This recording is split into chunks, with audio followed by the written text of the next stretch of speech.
अवधूत चिंतन श्री गुरुदेव दत्त श्री स्वामी समर्थ। आजच्या व्हिडिओमध्ये सर्व स्वामी भक्तांचे स्वागत आहे। या व्हिडिओमध्ये आपण बघणार आहोत कोणत्या वस्तू वापरू नयेत। आपण कधी बाजारातून किंवा कुठे फिरायला गेलो की तेथील आपल्याला आवडलेली वस्तू घेऊन येतो।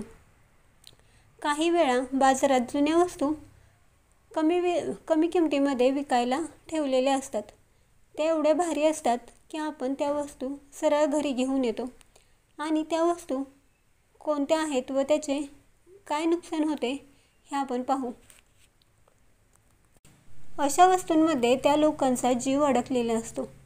तुम्हाला काही वेळा अशा वस्तूंपासून फायदे नाही होणार पण नुकसान होईल।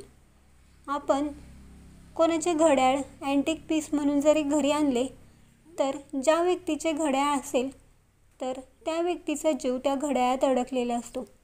त्या व्यक्तींची खराब वेळ तुमच्या मागे लागते। त्याचबरोबर चप्पल ही देखील कोणाची वापरू नये। मंदिरात किंवा एखाद्या कार्यक्रमाच्या ठिकाणी तुमची चप्पल जर कोणी घेऊन गेले असेल तर ती व्यक्ती त्यांची तुटलेली चप्पल तिथेच सोडून गेला तर ती चप्पल अजिबात घरी घेऊन येऊ नका। यामुळे तुमच्याबरोबर दरिद्रता मागे येते, घरात कटकटी वाढतात, दारिद्र्य येतं। यामुळे कोणाची चप्पल वापरू नये। तसेच दागिने आणि मंगळसूत्र असे कोणाचे वापरू नये, कारण मंगळसूत्र हा पती पत्नीच्या पवित्र नात्यांमधील दुवा असतो। विवाहित स्त्रीला सर्वात जास्त मंगळसूत्र प्रिय असतं। तुम्हाला जर असं मंगळसूत्र सापडलं तर कधी वापरू नये, कारण त्या स्त्रीला ते अत्यंत प्रिय असते, कारण त्या स्त्रीचा त्यात जीव अडकलेला असतो। यामुळे तुम्हाला त्याचा त्रासच होईल।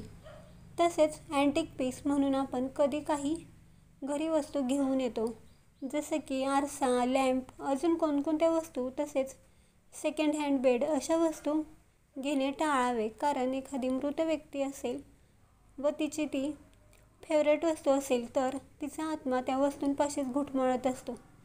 आपल्याला सतत भास होतात की आपल्या आजूबाजूला कोणी आहे, म्हणून कोणाच्या वस्तू वापरू नयेत। तसेच मृत व्यक्तीचे कपडे देखील वापरू नयेत, कारण जिवंत असताना त्या वस्तूंशी त्यांचा लळा लागलेला असतो। म्हणून आपल्याला किंवा आपल्या परिवाराला त्रास होईल असं काहीही घरात आणू नये। तुम्हाला ही माहिती कशी वाटली कमेंट्स करून नक्की सांगा। व्हिडिओ आवडला असेल तर लाईक करा, शेअर करा आणि असेच धार्मिक व्हिडिओ बघण्यासाठी आपल्या भक्ती या चॅनलला सबस्क्राईब करायला विसरू नका।